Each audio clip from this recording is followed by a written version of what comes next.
Item hashtag, SCP-030. Object Class, Safe. Special Containment Procedures, SCP-030 is to be held at Site-17 within a modified humanoid containment cell. Minor adaptations to accommodate its stature, such as an appropriately scaled workspace and chair, are to be included. Lighting within the cell may be altered upon request of SCP-030 to a maximum of 2000 lumens via a simple dimmer switch.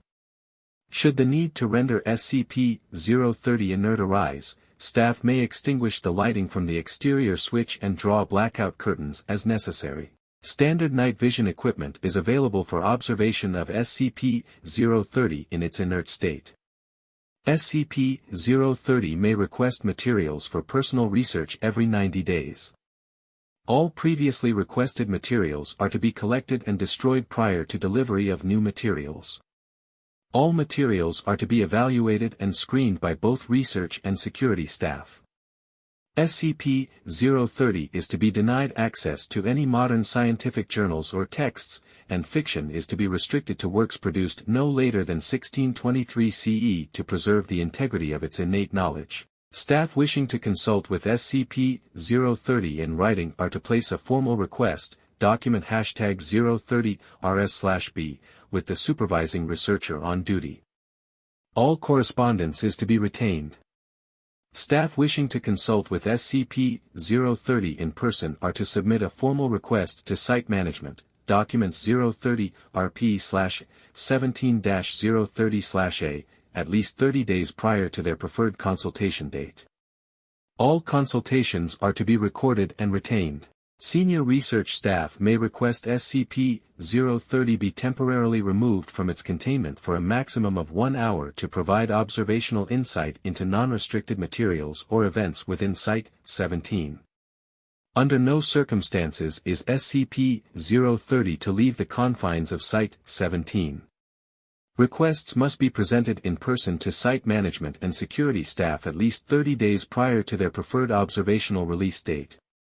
All observational release events are to be recorded and retained. SCP-030 has been equipped with a tracking device, inventory control code hashtag 030-17-1, so its location within Site-17 may be determined precisely at any time.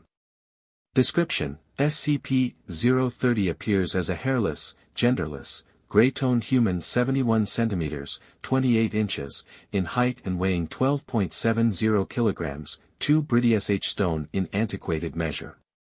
Its solid blue eyes lack discernible irises or pupils, and resemble small-cut sapphires. SCP-030 possesses an androgynous voice with a pronounced English accent not currently identifiable as specific to any modern region. It is able to converse, read and write in ancient Greek, Latin, Italian, English, Spanish and Portuguese as well as two additional languages that have not yet been identified despite SCP-030's insistence that they should be common knowledge.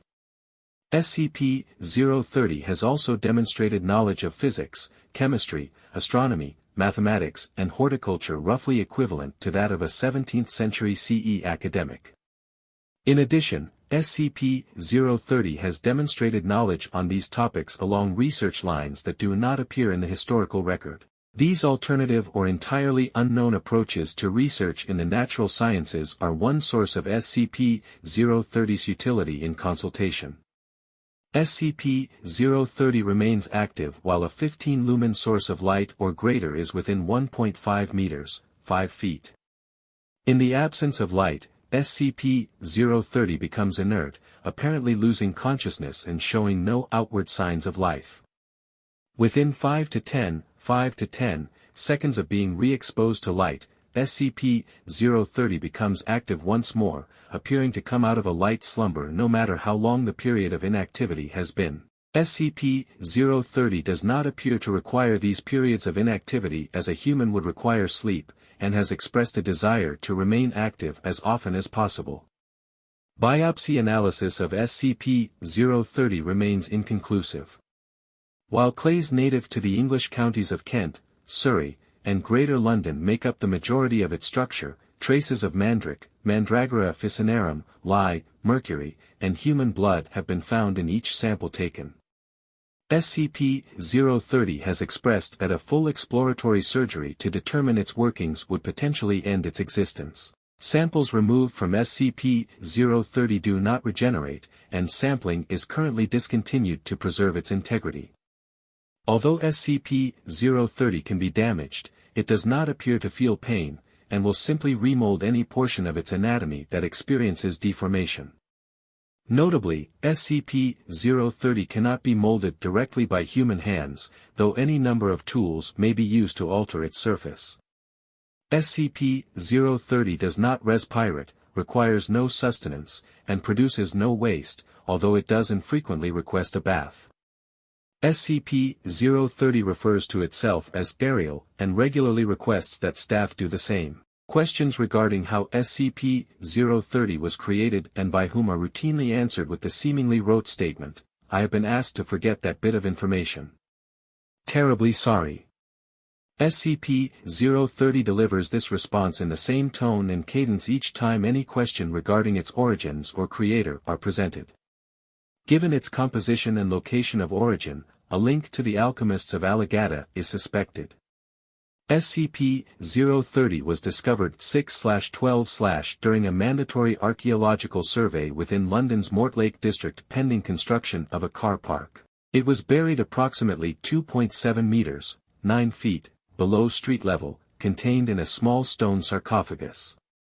The sarcophagus bore no markings and was assumed to be that of a deceased infant as additional graves were discovered in the survey area. The sarcophagus lid was shattered during the excavation, exposing SCP-030 to daylight.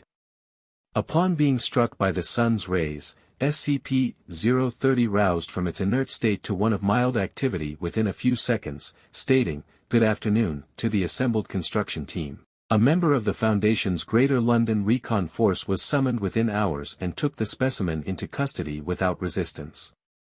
The limited number of witnesses were given amnestics and released.